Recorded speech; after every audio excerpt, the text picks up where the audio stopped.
Bom dia meus amigos, vamos lá, começando, bom dia 247.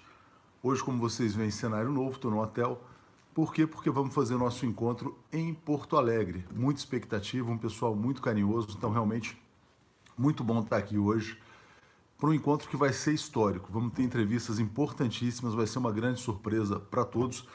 E eu queria basicamente passar por aqui hoje, poderia até ter cancelado o programa, porque muitas pessoas todos os dias procuram o Bom Dia 247 na busca do YouTube, né? Então por isso a gente vai comentar algumas notícias hoje brevemente, né? Por quê? Porque a gente vai ter muito tempo hoje de transmissão ao vivo, de 9h30 até aproximadamente 6h30, 7 horas da noite, aqui na cidade de Porto Alegre, onde a gente está sendo recebido com muito carinho. Deixa eu dar um alô aqui para o pessoal, Macaé presente, né? Muitas cidades distância, tô vendo aqui Espírito Santo, Aracaju, enfim, gente do Brasil inteiro. Bom, hoje eu queria comentar basicamente a questão do Paulo Guedes. Eu sempre apostei que o Paulo Guedes seria o primeiro ministro ou o primeiro super-ministro a balançar neste governo. Por quê? Porque o receituário do Paulo Guedes é absolutamente inviável do ponto de vista do desenvolvimento, do crescimento, da geração de empregos. A gente está vendo todas as estatísticas econômicas muito ruins no país como um todo, né? E o Paulo Guedes está procurando uma porta de saída. O que fez o Paulo Guedes?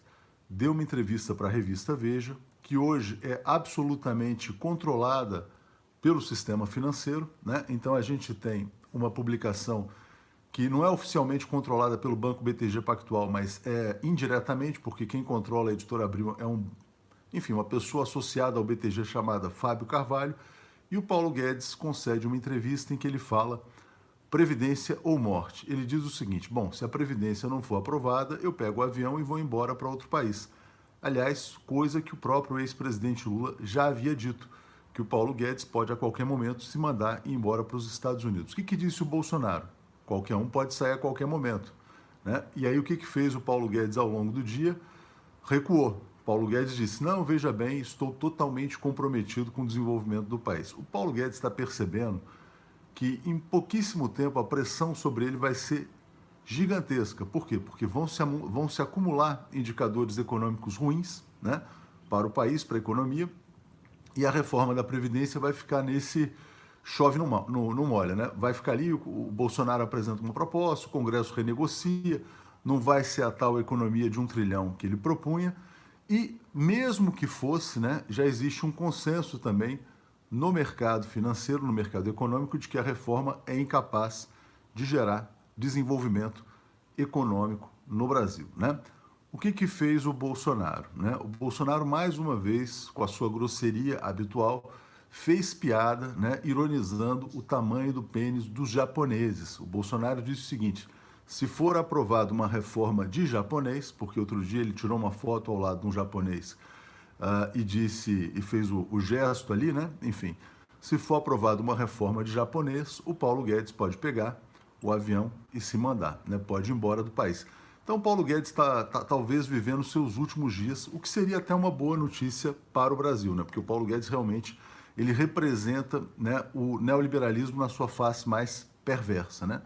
Bom, então esse tema ali claramente foi uma chantagem. O Congresso reagiu, dizendo que o Paulo Guedes fez chantagem, que eles vão conduzir a reforma da Previdência da maneira como acham mais conveniente, mas a gente claramente já percebe ali mais uma falta de sintonia, mais um rombo sendo aberto no casco do governo Bolsonaro, ou do desgoverno Bolsonaro, né?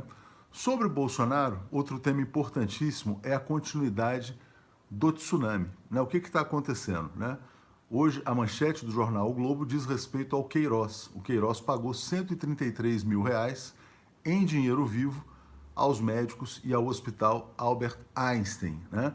Então, se a gente para avaliar o hospital que tem a maior, vamos dizer assim, a mais, como é que eu diria, a maior reputação no mercado de saúde no Brasil, recebeu 133 mil em dinheiro vivo de uma figura absolutamente ligada ali à questão das milícias, né? Então, obviamente, o Queiroz abriu um problema para a credibilidade do Hospital Albert Einstein, né? E para os próprios médicos que receberam esse valor em dinheiro, declararam. Como é que foi feita essa situação?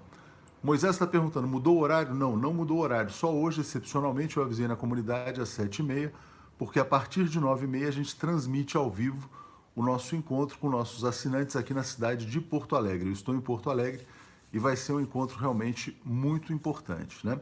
Então, sobre o Hospital Albert Einstein, 133 mil em dinheiro vivo, essa é a manchete do jornal O Globo. O Queiroz, evidentemente, não tem renda declarada para bancar esse tratamento no hospital mais caro do Brasil, fala que tinha dinheiro guardado para um eventual financiamento imobiliário. É uma história furada, absolutamente fajuta. O Flávio Bolsonaro foi questionado e o que disse o Flávio Bolsonaro? Disse, não sei de nada, isso não é problema meu. Então o tsunami prossegue, né? A pressão sobre o Bolsonaro vai continuar. Existe, de um lado, a pressão para que o Bolsonaro faça a reforma da Previdência, que é a grande encomenda que ele recebeu do sistema financeiro, que é representado no governo pelo Paulo Guedes. O Paulo Guedes ameaçou o Bolsonaro, foi à revista Veja e falou Previdência ou morte. Bolsonaro falou, olha, pode cair, não estou nem aí. E aí o que faz o Globo instantes depois? Traz mais uma história sobre o Queiroz. Então, a faca está no pescoço do Bolsonaro para que ele entregue a tal reforma da Previdência. E ele está ali, né, tentando sobreviver na medida do possível. O que o Globo traz hoje? O Globo também traz um editorial, o editorial principal do jornal O Globo, diz que a manifestação de amanhã, que a gente chama de micareta fascista, é absolutamente inconveniente, que o Bolsonaro não deveria convocar nenhuma manifestação para esse domingo.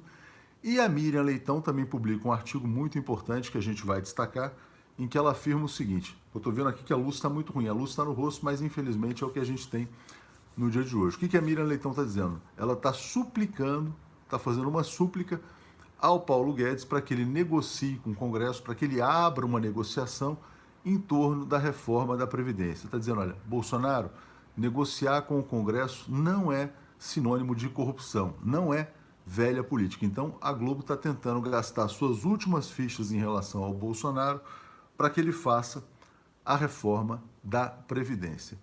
Outras notícias importantes que eu queria destacar nesse sábado, né? Me chamou muita atenção uma notícia publicada na agência Sputnik, agência russa, sobre a viagem do Mourão à China, né? O Mourão foi questionado sobre os BRICS, o papel dos BRICS. Ele falou, olha, é muito difícil ter unidade política em torno dos BRICS porque um dos atores promove guerras híbridas. Essa frase foi interpretada como um recado à Rússia, né? O Mourão, então, alinhado, né, claramente agora ao discurso dos Estados Unidos ou ao discurso do Ocidente de maneira mais ampla, de que a Rússia interferiria em eleições de outros países.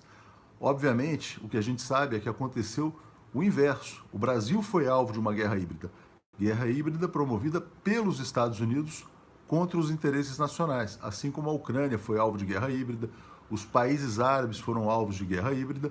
Então, o Mourão, ao fazer essa declaração contra os BRICS e objetivamente contra a Rússia, ele demonstra o seu total alinhamento com a política externa dos Estados Unidos. Então, se o Mourão, de certa maneira, poderia ser ali, não, veja bem, ele pensa diferente, vai preservar espaços de maior autonomia para o Brasil, ele sinalizou na China que ele está alinhado com Estados Unidos/Ocidente. Evidentemente que ele fez, né, declarações positivas em relação à China, parceria econômica, Brasil e Estados Unidos, mas essa declaração sobre a Rússia é muito negativa. Sobre o Mourão, o Nassif publica um artigo também sobre os prós e contras do governo Mourão.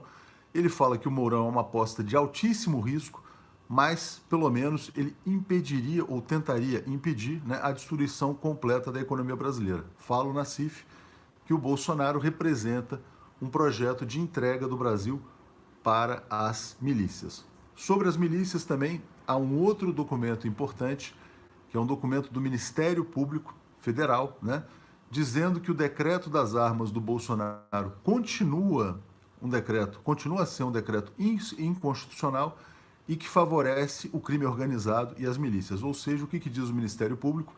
Que o Bolsonaro trabalha para o crime organizado, que o Bolsonaro trabalha para atender aos interesses das milícias. Claramente é o que está escrito, essa notícia está destacada no 247 também, né? Deixa eu falar um pouco sobre o que vai ser. Aliás, só para a gente fechar nas notícias internacionais, quem também está viajando é o Ernesto Araújo, totalmente submisso aos interesses dos Estados Unidos, absolutamente capacho, né? Dizendo que o Maduro cairá em breve, né? Que se aproxima aí o momento final do governo Nicolás Maduro, né? Bom, o que eu queria falar para vocês sobre a programação do dia de hoje? Deixa eu estar dizendo o seguinte, parará, é isso aqui, ó. O que o Carlos, ó, deixa eu só pegar aqui agora eu estou fazendo a transmissão pelo celular e descobri que dá para ver aqui o superchat também. Carlos Alberto dizendo, o que Paulo Guedes está dizendo é que se a reforma não for do jeito que os banqueiros querem, vão pedir a cabeça dele e ele vai ter que fugir do Brasil. O Paulo Guedes, como disse a Helena Chagas, jornalista pela Democracia, está, até usando uma expressão gaúcha do Leonel Brizola, costeando o alambrado. Ele já está querendo pular a cerca, sair fora, ele sabe que ele não vai gerar emprego, que ele não vai gerar crescimento, não vai gerar desenvolvimento, e ele está encontrando uma rota de fuga. Usou a revista Veja para isso, né, que hoje é uma revista controlada pelo sistema financeiro. Eu ia mencionar, mencionei o Ernesto Araújo, né, falando em Veja também, eu queria trazer só a delação premiada do Palocci. Né, o Palocci teve mais um capítulo da sua delação, acusou o banqueiro André Esteves, do BTG, de pagar 5 milhões para a campanha presidencial de 2010 a troco de ser o banqueiro do pré-sal, né? Então ele seria o banqueiro, porque o que fez o André Esteves? Ele criou uma empresa chamada Sete Brasil, fornecedora de sondas para a Petrobras, né? Me parece mais uma acusação vazia do Palocci. Se houve algum esquema, algum acordo, pode ter sido um esquema do Palocci com o banqueiro, né? Mas dizer que o seguinte, não, que o André Esteves comprou o passaporte para ser o banqueiro do pré-sal, me parece um pouco exagerado. Mas aí é mais uma rodada, né, de acusações do Palocci não provadas, enfim, e as coisas continuam.